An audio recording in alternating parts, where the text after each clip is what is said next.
उत्तर प्रदेश विधानसभा के deputy speaker का चुनाव खत्म हो चुका है। नितिन अग्रवाल सेलेक्ट भी हो गए हैं। हमारे साथ सतीश महाना जी मौजूद हैं। सर, सपा जो है इसके ऊपर लगातार सवाल उठा रही है और कह रही है कि जो मर्यादा और परंपराएं थी उसको तोड़ा है भाजपा ने। देखिए, मर्यादाएं और परंपराओं के बारे में कम से कम समाजवादी पार्टी बात नहीं करे। मेरे को विधानसभा में अब 31 वर्ष हो गए हैं।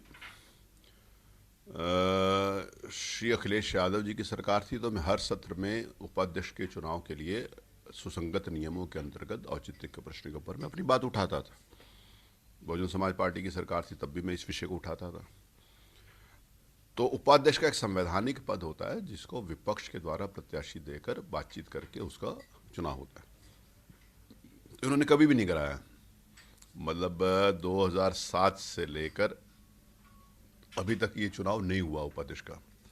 मर्यादा और परंपरा तो ये होती है कि जो संवैधानिक पद रिक्त पड़ा रहे और 5 साल तक वो सरकार में रहें और चुनाव नहीं कराएं, तो वो मर्यादाओं का उल्लंघन हुआ कि हम चुनाव करा रहे हैं, ये मर्यादा का उल्लंघन हुआ।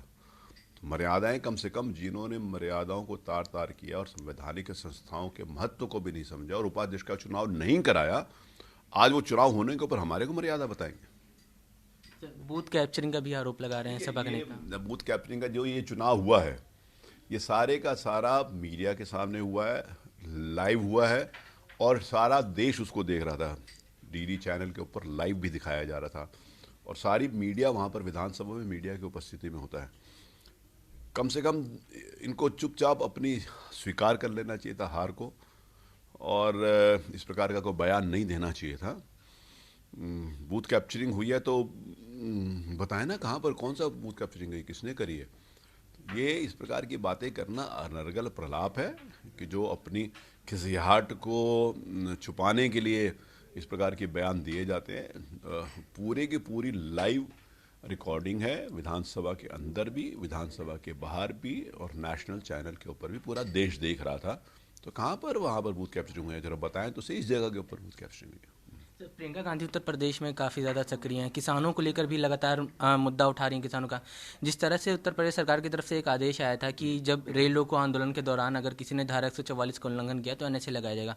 अब उसके ऊपर प्रियंका गांधी ने आरोप लगाया है सरकार के ऊपर कि एमएसपी तो नहीं बढ़ा रही, किसानों की आय दुगनी नहीं कर रही, लेकिन एनएसए लगाने की बात कर रही है। देखिए, कम से कम श्रीमती प्रियंका वाड्रा, गांधी भी लिखती होंगी, इन बातों को नहीं किया क्योंकि जिस समय कांग्रेस की सरकारें रही तब किसान परेशान रहा। किसान को खाद भी नहीं मिलती थी। खाद के लिए या तो लाठी डंडे खाने पड़ते थे या गोली खानी पड़ती थी, तब उसको खाद मिलती थी। बिजली नहीं मिलती थी, सिंचाई का पानी नहीं मिलता था। किसान के सहयोग की कोई चिंता नहीं थी। किसानों के सहयोग राशि माननीय प्रधानमंत्री जी ने दिए किसान सम्मान निधि के माध्यम से। किसानों का खाद का जो समस्या का इशू था वो समाप्त हो चुका है। किसानों के लिए जो मोदी जी की सरकार ने किया समर्पण भाव के साथ, और उत्तर प्रदेश में माननीय योगी जी की सरकार ने किया, ऐसा पहले कभी भी नहीं हुआ। हाँ, जहाँ तक सक्रिय रहने की बात है श्रीमती प्रियंका गांधी की, तो मैं ये बात याद दिलाना चाहता हूँ और ऑन रिकॉर्ड है, मैं पिछली बातें कर रहा हूँ, आगे क्या होगा इसके ऊपर मैं कोई भविष्यवाणी नहीं कर रहा लेकिन पिछला रिकॉर्ड ये है कि 2014 से पहले श्रीमती प्रियंका गांधी उत्तर प्रदेश में सक्रिय हो गई थी 2014 के लोकसभा के चुनाव के पहले।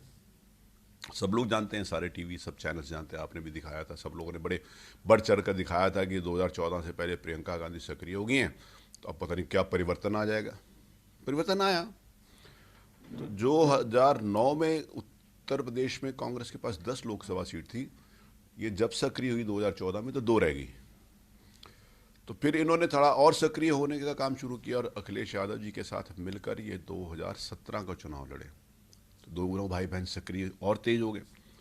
जब ये और तेज हुए तो 2017 में जो विधानसभा में इनके पास 2012 में 18 सदस्य थे वो घट के 7 रह गए। फिर उन्होंने कहा और मेहनत करनी चाहिए, तो फिर उन्होंने और मेहनत करी और 2019 का लोकसभा का चुनाव आया और 2019 के चुनाव में जो 2014 में 2 सीटें थी माता जी की और पुत्र की, वो घटकर 1 रह गई। तो एक एक जितना सक्रिय होती हैं प्रदेश की जनता उतना जानती है कि ये कुछ नहीं करते। इनके 60 साल के शासन में जिस प्रकार के देश ने एक अपनी छवि खराब करके दुनिया के सामने इन्होंने प्रस्तुत करी थी, आज वो स्वाभिमान के साथ हम इस बात को कह सकते हैं कि आदरणीय मोदी जी के आने के बाद इस देश के आम नागरिक का जीवन स्तर बढ़ा है। इस देश के आम व्यक्ति को लगता है कि उनके हित के लिए सरकार है, इस देश के गरीब को लगता है कि उसके लिए छत मुहैया है, किसान को लगता है कि उसके साथ सरकार खड़ी है, नौजवान को लगता है कि नई नई योजनाएं लगा कर सरकार रोज उनके रोजगार के नए अवसर सृजित कर रही है, माताओं बहनों को लगता है कि उनकी सुरक्षा है। और दुनिया भर के अंतर्गत जो देश की छवि इस कांग्रेस शासन ने खराब करी थी, आज पुनर्स्थापित हो रही है और मोदी जी दुनिया के एक मजबूत नेता के रूप में सामने आ रहे हैं। तो कम से कम जिन कांग्रेसियों ने इस देश की अस्मिता, इस देश की सुरक्षा, इस देश का स्वाभिमान ताक के ऊपर रख दिया था, वो कांग्रेसी जो लोकतंत्र के आघात को जिन्होंने इमरजेंसी लगाई थी, वो कांग्रेसी जिनके समय में तंदूर में बेटियां जला के मार दी जाती थी, कम से कम वो इस बात को ना करें। यानी प्रियंका गांधी के सक्रिय होने से आप लोग को फर्क नहीं पड़ेगा। लेकिन शिवपाल यादव ने कल बयान दिया है और ये कहा है कि विपक्ष के सभी नेताओं को एक साथ आना चाहिए बीजेपी को विधानसभा चुनाव में हराने के लिए। देखिए, वो सब एक साथ हैं ही। देखिए, वो एक साथ इसलिए नहीं आ सकते क्योंकि उनका जनहित का एजेंडा नहीं है, उनके व्यक्तिगत स्वार्थ हैं। एक साथ तो जिस समय कांग्रेस और समाजवादी पार्टी मिले थे, उस समय तो श्री शिवपाल यादव भी साथ में थे, तो तब क्या कर लिया? तब भी कुछ नहीं कर पाए। एक साथ तो ये खड़े रहते हैं, लेकिन अंतर्द्वंद के कारण, क्योंकि इनका एजेंडा सबका व्यक्तिगत है और पर्सनल एजेंडे में जो स्वार्थ होते हैं वो जनता के हित के नहीं होते, तो इसीलिए जनता के हित के लिए तो कभी एक साथ न थे न हो सकते हैं। व्यक्तिगत स्वार्थों के कारण जहां पर लूट खसोट हो, भ्रष्टाचार हो, वहां पर जरूर ये एक हो सकते हैं। कल प्रधानमंत्री मोदी उत्तर प्रदेश जा रहे हैं और कुशीनगर में एक इंटरनेशनल एयरपोर्ट का उद्घाटन भी करेंगे और कई योजनाओं का भी उद्घाटन करने वाले हैं। देखिए, प्रधानमंत्री जी का हर दौरा देश में किसी भी कोने के ऊपर, और जिस समय मैं याद दिलाना चाहता हूं कि आदरणीय प्रधानमंत्री जी ने 2014 में जब उस पद को सुशोभित किया, मैं इस बात को अंडरलाइन करना चाहता हूं, तो किस सैनिकों के बीच में जाकर होली दिवाली मनाने का कभी किसी ने सोचा था क्या? वो भी करते हैं। क्या किसी ने सोचा था क्या कि इस देश के किसान की आय को दोगुना करने की किसी ने बात भी करी थी क्या? पहले किसी ने सोचा क्या? ये शब्द पहले कभी आया भी था क्या? नहीं आया था। क्या ये शब्द पहले आया भी था क्या? हिंदुस्तान के 64 वर्ष की आज़ादी, 64 वर्ष मैं कह रहा हूँ, 2014 में जब हमारी सरकार बनी तब 64 वर्ष हुए थे, 67 वर्ष की आज़ादी में इस देश की माताओं बहनों को खुले में शौच जाने के लिए मजबूर होना पड़ता था। कभी किसी ने सोचा भी था क्या? किसी ने सोचा था कि गरीब के सर के ऊपर एक पक्की छत होनी चाहिए? किसी ने इसके ऊपर विचार भी किया था क्या? हर घर नल और हर घर जल, इसके ऊपर किसी ने योजना भी बनाई थी क्या? माननीय प्रधानमंत्री जी का उत्तर प्रदेश का हर दौरा उत्तर प्रदेश की विकास और समृद्धि के लिए एक नई कड़ी जोड़ता है, जो कल भी एक नई कड़ी जुड़ेगी। हमसे बात करने के लिए शुक्रिया। कैमरा पर्सन रोहित के साथ अवैस अहमद उस्मानी, भारत समाचार, दिल्ली।